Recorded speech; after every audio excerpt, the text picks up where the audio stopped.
Hi, இன்னைக்கு வீடியோல life insurance கார்பரேஷனோட தன் Varsha scheme பத்தி தான் பார்க்க போறோம்.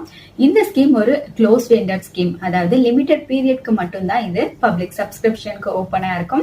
இப்ப இது அக்டோபர் 17ல இருந்து பப்ளிக் சப்ஸ்கிரிப்ஷனுக்கு ஓப்பனா இருக்கு. ஸோ நீங்க பர்ச்சேஸ் பண்ணணும் அப்படின்னா நீங்க பர்ச்சேஸ் பண்ண ஸ்டார்ட் பண்ணலாம். ஸோ இந்த பிளானை பர்ச்சேஸ் பண்றதுக்கான லாஸ்ட் டேட் என்ன, இந்த பிளானோட ஃபீச்சர்ஸ் என்ன, பெனிஃபிட்ஸ் என்ன, யார் யாரெல்லாம் இந்த ஸ்கீமா பர்ச்சேஸ் பண்ணலாம் அப்படிங்கிற மாதிரியான இன்னும் நிறைய டீடைல்ஸ் பத்தி இந்த வீடியோல பார்க்க போறோம். சோ வாங்க வீடியோக்குள்ள போகலாம்.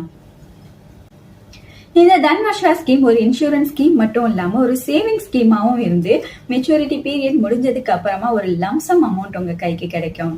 பாலிசி சப்ஸ்கிரைபர் அன்பார்ச்சுனேட்டா பாலிசி பீரியட் முடிகிறதுக்கு முன்னாடியே இறந்துட்டாங்க அப்படின்னா அவங்க எந்த பிளானை சூஸ் பண்ணியிருக்காங்க அப்படிங்கறத பொறுத்து அந்த பிளானுக்கான அமௌண்டோட சேர்ந்து கேரண்டீட் அடிஷன்ஸும் அவங்களோட ஃபேமிலிக்கு கிடைக்கும். ஸோ அவங்க ஃபேமிலி வந்துட்டு அந்த பர்சன் இல்லை அப்படின்னாலும் கொஞ்சம் ப்ரொடெக்டடா இருக்கலாம். பாலிசி சப்ஸ்கிரைபர் பாலிசி பீரியட் முடிஞ்சதுக்கு அப்புறமாவும் உயிரோட இருக்காங்க அப்படின்னா அந்த மெச்சூரிட்டி டேட் அப்ப அவங்களுக்கு அந்த எந்த பிளானை சூஸ் பண்ணியிருக்காங்க அப்படிங்கறத பொறுத்து அந்த பேசிக் அமௌண்டோட சேர்ந்து கேரண்டீட் அடிஷன்ஸும் ஒரு லம்சம் அமௌண்டா பாலிசி சப்ஸ்கிரைபர் கையில கிடைக்கும். சோ இந்த பிளான் ஒரு இன்சூரன்ஸ் பிளானா இருந்து அவங்களோட ஃபேமிலியை ப்ரொடெக்ட் பண்றது மட்டும் இல்லாம ஒரு சேவிங் ஸ்கீம் மாதிரியும் இருக்கு. அது மட்டும் இல்லாம ஸ்டாக் மார்க்கெட் மாதிரி பிளக்சுவேஷன்ஸ் எதுவுமே இல்லாம இதுல இருந்து கேரண்டீட் ரிட்டர்ன் உங்களுக்கு கிடைக்கும். இந்த பிளான் இப்ப பப்ளிக் சப்ஸ்கிரிப்ஷனுக்கு அக்டோபர் 17ல இருந்து ஓபனா இருக்கு. இதை நீங்க நெக்ஸ்ட் இயர் மார்ச் 31 வரைக்கும் பர்ச்சேஸ் பண்ணணும் அப்படின்னா பர்ச்சேஸ் பண்ணிக்கலாம். இந்த பிளானை நீங்க நேரடியா LIC வெப்சைட்ல இருந்தும் பர்ச்சேஸ் பண்ணிக்கலாம். அப்படி இல்லைன்னா LIC ஏஜென்ட்ஸ் மூலமாவோ மத்த இன்டர்மீடியரிஸ் மூலமாவோ கூட நீங்க இந்த பிளானை பர்ச்சேஸ் பண்ணிக்கலாம். இந்த தன் வர்ஷா ஸ்கீமோட பெனிஃபிட்ஸ் எல்லாம் என்னென்ன அப்படிங்கறது தான் இப்ப நம்ம பார்க்க போறோம். மெச்சூரிட்டி பெனிஃபிட் நான் ஏற்கனவே சொன்ன மாதிரி பாலிசி சப்ஸ்கிரைபர் பாலிசி பீரியட் முடிகிற வரைக்கும் உயிரோட இருந்தாங்க அப்படின்னா மெச்சூரிட்டி டேட் அப்ப அவங்களுக்கு பேசிக் சம் அஷ்யூர்ட், அதாவது காப்பீட்டு தொகை கிடைக்கிறது மட்டும் இல்லாம அவங்களுக்கு கேரண்டீட் அடிஷன்ஸ் அமௌண்ட்டும் சேர்ந்து கிடைக்கும். Next guaranteed additions. இந்த கேரண்டீட் அடிஷன்ஸ் அப்படிங்கிறது நம்ம இப்போ ஒரு 10 வருஷத்துக்கான பிரீமியம் எடுத்திருக்கோம் அப்படின்னா 10 வருஷத்துக்கும் மேனுவலி LIC வந்துட்டு ஒரு அமௌண்ட்டை இன்ட்ரெஸ்ட் மாதிரி உங்களோட பிளானோட ஆட் பண்ணும். இதுதான் கேரண்டீட் அடிஷன். சோ உங்களுக்கு காப்பீட்டு தொகையோட இந்த கேரண்டீட் அடிஷன்ஸும் சேர்ந்து ஒரு லம்சம் அமௌண்டா பிரீமியம் பீரியட் முடிஞ்சதுக்கு அப்புறமா உங்க கைக்கு கிடைக்கும். நெக்ஸ்ட் டெத் பெனிஃபிட்ஸ், அதாவது பிரீமியம் பீரியட் முடிகிறதுக்குள்ள பாலிசி சப்ஸ்கிரைபர் இறந்துட்டாங்க அப்படின்னா இந்த கேரண்டீட் அடிஷன்ஸும் காப்பீட்டு தொகையும் அவங்களோட ஃபேமிலிக்கு கிடைச்சிரும்.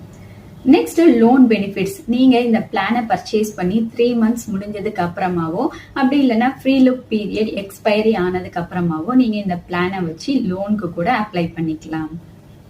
ஃப்ரீ லுக் பீரியட் அப்படிங்கிறது நீங்க அந்த பிளானை பர்ச்சேஸ் பண்ணதுக்கு அப்புறமா உங்களுக்கு அந்த பிளான் பிடிக்கல, அப்படி இல்லைன்னா டேர்ம்ஸ் அண்ட் கண்டிஷன்ஸ் எதுவும் உங்களுக்கு பிடிக்கல அப்படின்னா நீங்க அந்த பிளானை LIC கிட்டேயே எந்த ஒரு எக்ஸ்ட்ரா சார்ஜஸும் இல்லாம ரிட்டர்ன் பண்ணிக்கலாம். இந்த பிளானை பொறுத்த வரைக்கும் இந்த பிளானுக்கான ஃப்ரீ லுக் பீரியட் வந்துட்டு 30 days கொடுத்திருக்காங்க. ஸோ 30 daysக்குள்ள நீங்க அந்த பிளான் உங்களுக்கு பிடிக்கல அப்படின்னா LIC கிட்டே நீங்க ரிட்டர்ன் பண்ணிக்கலாம். 2 டைப்ஸ் ஆஃப் இறப்பு காப்பீட்டு தொகை இருக்கு இந்த பிளான்ல. ஆப்ஷன் 1 வந்துட்டு உங்களோட காப்பீட்டு தொகையில இருந்து 1.25 times உங்க ஃபேமிலிக்கு கிடைக்கும். ஆப்ஷன் 2ல வந்துட்டு உங்களோட காப்பீட்டு தொகையில இருந்து 10 times உங்களோட ஃபேமிலிக்கு கிடைக்கும். இந்த ஆப்ஷன் 2ல தான் உங்களுக்கு வந்து டாக்ஸ் எக்ஸம்ஷன்ஸ் இருக்கு. இந்த பிளானை பர்ச்சேஸ் பண்றதுக்கான மினிமம் அமௌண்ட் 1.25 lakhs செட் பண்ணிருக்காங்க. ஆனா அப்பர் லிமிட்னு எதுவுமே செட் பண்ணல. நெக்ஸ்ட் இந்த பிளானுக்கான எலிஜிபிலிட்டி, யாரெல்லாம் இந்த பிளானை பர்ச்சேஸ் பண்ணலாம் அப்படிங்கறத பத்தி தான் பார்க்க போறோம். ஏஜ் லிமிட் 3 வயசுல இருந்து 60 வயசு வரைக்கும் இருக்கிறவங்க இந்த பிளானை பர்ச்சேஸ் பண்ணிக்கலாம். சப்போஸ் 3 வயசு இருக்கிற ஒரு குழந்தை இந்த பிளானை பர்ச்சேஸ் பண்ணிருக்கு அப்படின்னா அவங்களுக்கான மெச்சூரிட்டி அமௌண்ட் 15 yearsக்கு அப்புறமா அவங்க 18 years இருக்கிறப்ப அவங்க கைக்கு கிடைக்கும். 60 வயசு இருக்கிறவங்க இந்த பிளானை பர்ச்சேஸ் பண்ணிருக்காங்க அப்படின்னா அவங்களுக்கு மெச்சூரிட்டி அமௌண்ட் 75 வயசுல அவங்க கைக்கு கிடைக்கும். பாலிசி டாக்குமெண்டோட ஓவரால் ஃபைனான்சியல் லிமிட்டை பொறுத்து நீங்க உங்களோட வைஃப்க்கும் குழந்தைங்களுக்கும் இந்த பிளானை பர்ச்சேஸ் பண்ணணும் அப்படின்னா பர்ச்சேஸ் பண்ணிக்கலாம். அது மட்டும் இல்லாம இந்த பிளானுக்கு டாக்ஸ் பெனிஃபிட்ஸும் இருக்கு. இந்த இன்ஃபர்மேஷன் கண்டிப்பா உங்களுக்கு யூஸ்ஃபுல்லா இருந்திருக்கும்னு நினைக்கிறேன். இதே மாதிரி இன்னும் நிறைய யூஸ்ஃபுல்லான இன்ஃபர்மேஷனுக்கு நம்ம சேனலை மறக்காம சப்ஸ்கிரைப் பண்ணிக்கோங்க.